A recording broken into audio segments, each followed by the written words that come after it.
Taste the Daily. எங்களுக்கு வந்து நூற்றாண்டு காலமாக இந்த கோரிக்கையை நாங்கள் ஏரி வெட்டுற கோரிக்கை வச்சுட்டு வந்தோம். எந்த அரசாங்கமும் பிரிட்டிஷ்காரங்க காலத்துலேருந்து இது வரைக்கும் அது வெட்டுறதுக்கான வாய்ப்புகள் ஏற்படலை. நமது முதல்வர் இன்றைய இப்போ முதல்வர் திரும்ப எடப்பாடியார் அவர்கள் பொதுப்பணித்துறை அமைச்சராக இருக்குள்ள குவாரி போடுறதுக்காக ஒரு இது கொடுத்தாங்க. அதில் அந்த வருஷம் ஒரு 2017 அதில் ஒரு 40,000 லோடு மண் வெளியில் போச்சுங்க.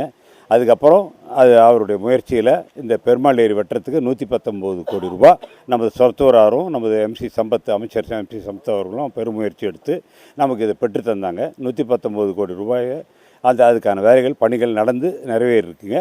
அதை ஆட்சி மாறுறதுனால எங்களுக்கு அதனால் சில பலன்கள் பாதிக்கப்பட்டது. ஒரு 65% எங்களுக்கு அதில் பலன் கிடைச்சிது. இருந்தாலும் அடுத்த ஆட்சி அமைந்தால் எங்களுக்கு முதல்வர் அவர்கள் நமது வருங்கால முதல்வர் அவர்கள் அதை செஞ்சு கொடுப்பாங்கிற ஒரு நம்பிக்கையில் நாங்கள் அதை நன்றி சொல்கிறதுக்காக இங்கே வந்திருக்கோம். எங்கள் ஏரி சங்கத்தின் சார்பில் நாங்கள் நன்றி சொல்கிறோம். அதாவது பெருமாள் ஏரிக்கு அதாவது கோடான நன்றியை நம்ம எடப்பாடியார் அவர்களுக்கு நாங்கள் தெரிவிச்சுக்கிறோம். அடுத்த அருவாள்மூக்கு திட்டத்துக்கு எடப்பாடியார் காலத்தில் 62 கோடி ரூபா ஒதுக்குனாங்க.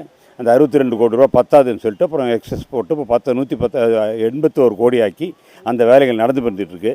இதில் என்ன என்ன லாபங்கன்னா, இப்போ ஏரி வெட்டினதுனால 40 கிராமத்தினுடைய வாழ்வாதாரம் கூடும். வாழ்வாதாரன்றது 2 சாகுபடி வரும்போது வாழ்வாதாரம் கூடும். அதே மாதிரி அருவாள்மூக்குன்றது 100 கிராமத்தினுடைய உயிர் காப்பாற்றப்படும். இந்த ரெண்டும் எங்களுக்கு 2 கண்ணு மாதிரி. ரெண்டையும் நம்ம எடப்பாடியார் அவர்கள் செஞ்சு கொடுத்ததுக்கு நாங்கள் சிறந்தாந்தி அவருக்காக நன்றி சொல்ல இங்கே வந்திருக்கோம். சிறந்தாய்த்து நன்றி சொல்ல வந்திருக்கோம். எங்களுடைய கோடான நன்றியை எங்கள் மக்கள் சார்பில் நாங்கள் தெரிவிச்சுக்கிறோம்.